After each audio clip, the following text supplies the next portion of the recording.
encounter God. Number 2, we're going to devote ourselves that we will experience community here at Calvary Assembly. In Hebrews the 10th chapter, here's what it says.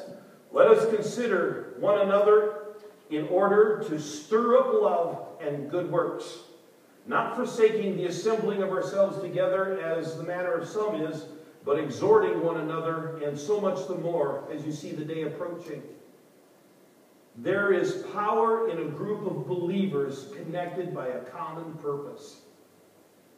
Community offers each individual identification, contribution, and support. The strength of our unity will be evidenced by 3 things. Number 1, belonging to a caring family. I'm going to go back to an incident that happened to Phyllis and I. Phyllis's father had passed away suddenly of cancer. It was in about 2 weeks. They found out he had cancer and he passed away. How many know that's pretty sudden? And at the funeral, one of the board members and his wife came all the way to middle of North Dakota to be part of that funeral. And to this day, it chokes me up that someone would come that far just to be there for us. This is a caring group of people. And I want to thank you for the caring that I see going on among the membership. And even those that aren't members, this is a caring group of people. Being part of Calvary Assembly means having the support of a church family that loves you and stands by you through every circumstance of life. The second thing we are committed to, that is believing in common values. Biblically based values are the keys to success at home, the workplace, your neighborhood, and community. We are going to make these values a priority in everything that we do. Number 3, becoming closer through relationships. Life groups. That's going to be Calvary Assemblies, our small group ministry. Provides a conduit for people to connect closely in relationship with like-minded believers.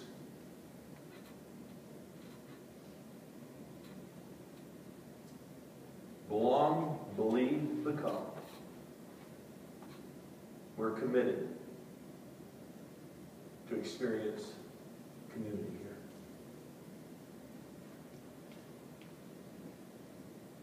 Some of you have already been involved in some of our life groups. We're going to make a little bit of a turn.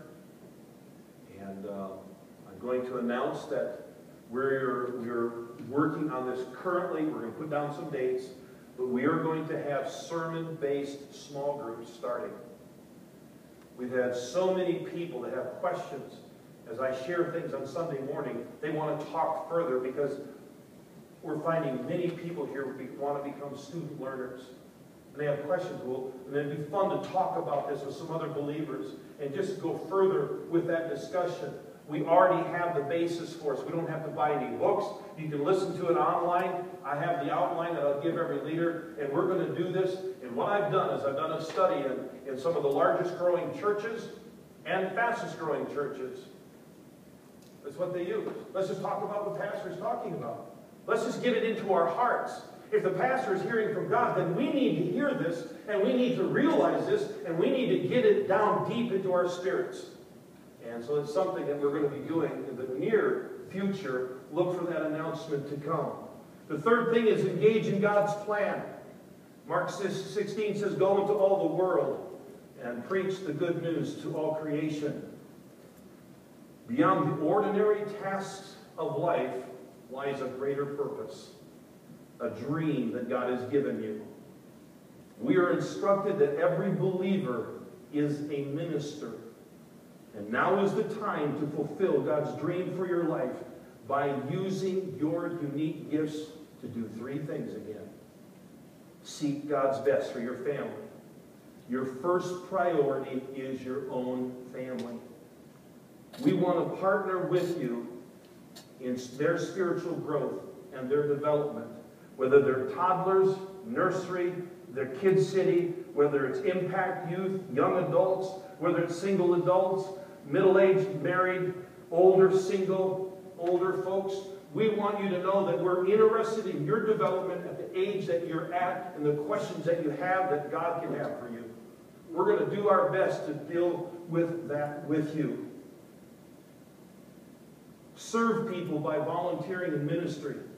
Thank you for volunteering and helping with the banquet.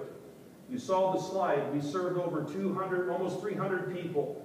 What a great time it is to work at the banquet, serving there. But that's just one of many things that we want to do from Calvary Assembly.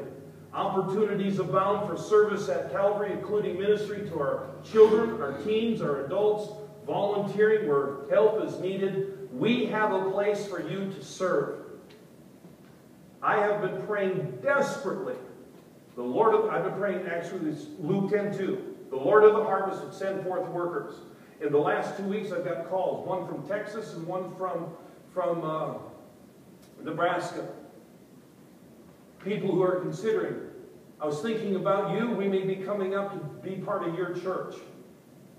These are people that are already in with God. How many know that God, when you start praying, He can do some things? He's just waiting for you to pray. I am so thankful for everybody here, but if we're going to do what we need to do, I'm going to need a whole more group of volunteers and those that want to get busy doing some things along with you that are here. I want to see your talents and abilities come to the service. Number 3, share in something bigger than yourself. Ministries of Calvary can also take us outside the church, outside our culture. It's the mission of this church to carry the life message into our backyard and around the world. I want to thank everybody who's been to Peru. I want to thank everybody who's been down to Port-au-Prince. And we have other plans that we want to lay down to do things either in-state with our Native American ministries and around the world. We want to do that. God is calling us to be the church and embrace His 5 purposes. I'm only going to mention because I'm going to share with them later. He wants us to be the church in worship. These are all out of the scripture verse of the 2nd chapter of Acts. He wants us to grow. He wants us to connect. He wants us to serve. He wants us to go. We are going to build on those 5 functions and 5 principles that God lays down in Acts the 2nd chapter. We're going to talk more about those. And then we're going to talk about the core values, the 7 core values. And the 7 core values talk about we are going to be a church that's biblically based. We're going to, with worship, relationships, the next generation, stewardship, prayer, and evangelism as they come up. The mission of our church, as I shared with you, is in the back. The Great Command, knowing Him, and the Great Commission, making Him known. God is calling us to be the church. Not just to be a church, but to be His church. To be His church. To be His church. We're wearing t-shirts this morning. You're saying, why are you wearing I Am Calvary?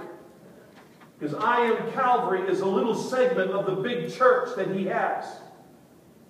And I am proud to be part of Calvary, Assembly of God. So let me share something as I move towards a closing, and it is this. I am Calvary. I'm not a fan, I'm a follower. I am Calvary. I'm not just a decision, I'm into commitment. I am Calvary. I am more than knowledge about Him. I'm about intimacy with Him. I am Calvary. I am not one of many. I am your one and only.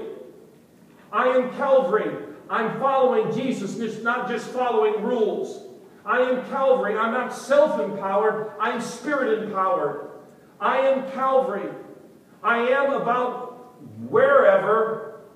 I'm about whatever. And I'm about whenever. I am Calvary. I know that your invitation, Lord, to follow is an open invitation for anyone. It's a passionate pursuit. You have to come after Him. It's a total surrender. We need to deny ourselves. It's an everyday death. We need to take upon ourselves the cross. I am Calvary. And we will be your church. We will, Father, encounter, experience, and engage. We will work on this on a daily basis, on a weekly basis, and on a monthly basis. I am Calvary, because God has a dream for His church. We will be the church that has it. Now, I have the worship team come forward quickly. Maybe you were coming this morning and you wanted to hear the vision of how we're going to reach 10,000 more people. We're going to give more to missions. The first thing I want to share with you is the vision that's biblical. The vision of where we stand upon. We're going to encounter God. We're going to experience community. And we are going to engage in God's plan. I want all of my vision team to come forward. Sorry, Ray.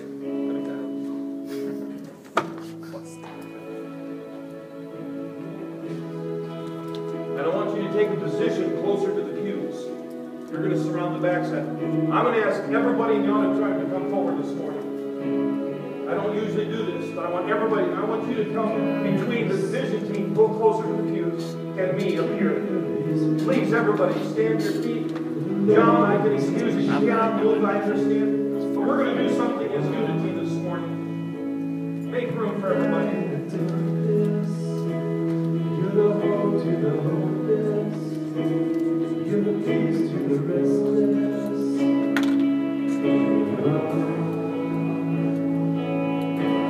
There is no light like God. There is no light like God.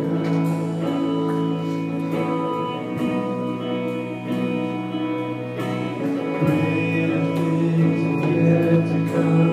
Greater things are still to be.